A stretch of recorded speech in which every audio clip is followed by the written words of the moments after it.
ख़ुदा जी यादि। अख़बार हिंदुस्तान टाइम्स जे एडिटर हिकु फील्ड स्टडी 15 मई 1982 जे ज़रिए हिंदुस्तानी माण्हुनि जो मिज़ाज मालूम कयो।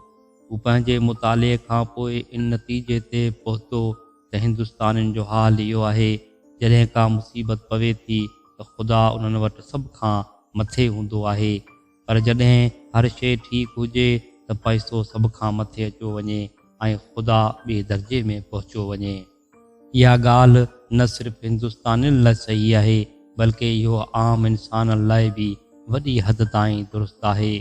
इंसान जो इहो हाल आहे त तकलीफ़ ऐं बेवसीअ जे लम्हनि में हू सभ खां वधीक ख़ुदा खे यादि करे थो।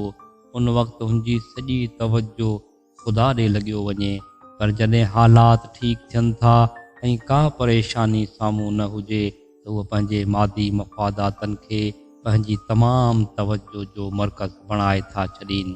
पर इन क़िस्म जी ख़ुदा परस्ती कोन्हे, इहो सिर्फ़ु माण्हूअ खे पंहिंजो जुर्म ॿुधाइणु आहे जेको पंहिंजे रब खे भुलियलु आहे। उहो वक़्तु जॾहिं ख़ुदा खे यादि करणु खपे हा, उन वक़्तु उन ख़ुदा खे यादि न कयो, एसी ताईं जो ख़ुदा उन जे मथां इहा हक़ीक़त खोले छॾी ऐं हुनजी अखियुनि तां ग़फ़लत जो पर्दो हटी वियो। जॾहिं ईअं थियो त हू घबराइजी ख़ुदा खे पुकारणु लॻो।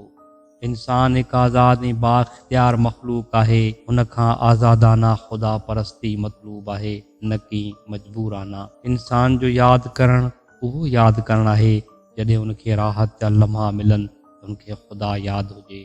राहत जे वक़्तु ख़ुदा खे भुलाए रखणु ऐं जॾहिं मुसीबत अचे त ख़ुदा ॾे डोड़ी पवणु अहिड़ो अमल जंहिंजी ख़ुदा वटि का बि क़ीमत कान्हे। पोइ इहो वाक़ियो ॿुधाए थो त जेके माण्हू दौलत खे सभ खां वॾे दर्जे ते रखनि था, उहे कूड़े महबूद खे पंहिंजो महबूद बणाए पिया हलनि। जेका शइ मुसीबत जे वक़्तु माण्हूअ जो सहारो न बणिजे, जंहिंखे माण्हू ख़ुदि नाज़ुक लम्हनि में भुलाए, उहो कंहिंजो महबूद कीअं थो थी सघे।